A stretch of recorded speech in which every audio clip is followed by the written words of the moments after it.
Hi, welcome back with Bottom Line Up Front with Rudigans. This is week 2, and today I want to discuss the pros and the cons of renting versus buying. Which is better? Is it better to rent or is it better to buy? According to experts and the numbers, renting is actually a lot more expensive. Renting is better in the short term. Here's why. Less costs up front and less of a risk. Renting is actually great for people who like to move around a lot and don't want to stay in a location too long. No more than 3 years is typically the best number to calculate if you're going to rent.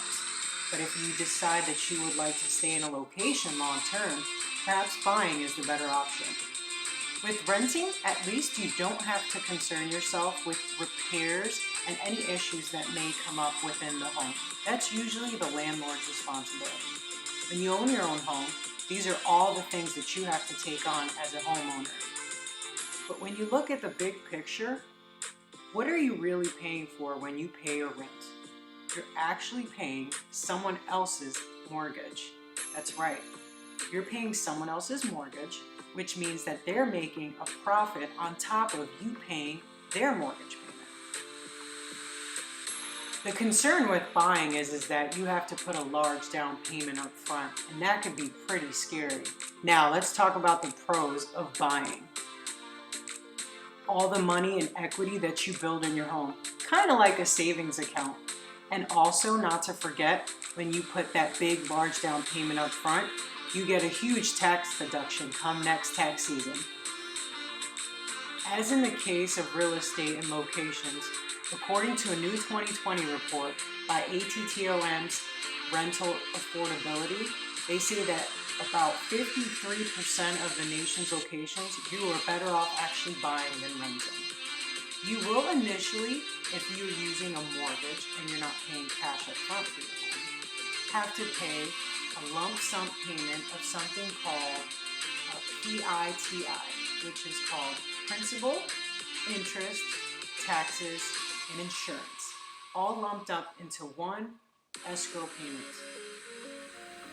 Upon the close of your home, meaning when you buy it and it's officially yours on closing day, all those upfront payments that you had to make upfront are considered for the term of your mortgage for that year. So you shouldn't expect to have to pay a mortgage for at least almost 2 months after your closing day. Now, how does a mortgage work? You are going to pay something called on an amortization schedule. The word literally means to kill off a mortgage.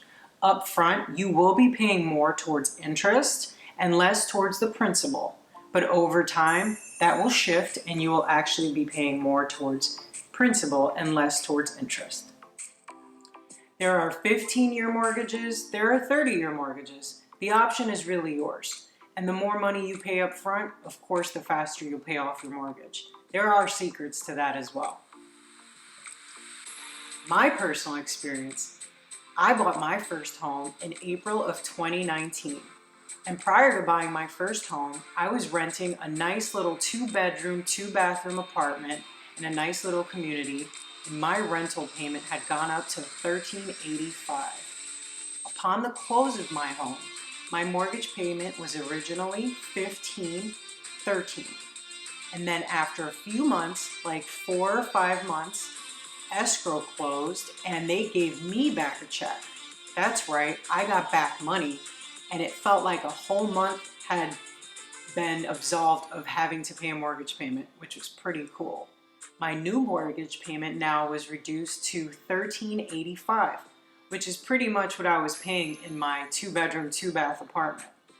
I currently refinanced my home and now I'm only paying $12.70 monthly mortgage payment. So you do the math. Up front, I only had to put down $2,500 down because I used a VA loan and I'm a veteran. So for those veterans out there, I hope you're taking notes. That's right, you hardly have to put anything down.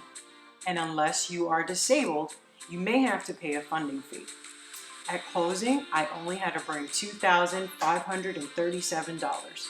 So all in all up front, I paid just around $5,000 to purchase my new home, which I now own. And should I want to do something with my home, like sell it once it builds more equity, I actually make a profit off of that. Isn't that awesome? All in all, your home is actually an asset. That's right. You can take out a home equity line of credit against your home called a HELOC. You can use it to pay off student loans for one of your children or for yourself. You can buy a car with it. You can buy a boat with it. Again, this is once your home starts to build something called equity, which means that over time, the value of your home increases. So in summary, you have to decide what is best for you, renting or buying. If you don't know very much about owning a home, you should start to do your research and do your homework, or feel free to ask me some questions. I'm here to help. As far as renting, you should probably consider that if you're going to do it short term and you know you're going to move around a lot. But all in all, remember, you're paying someone else's mortgage. Why pay for someone else's mortgage when you could be paying your own?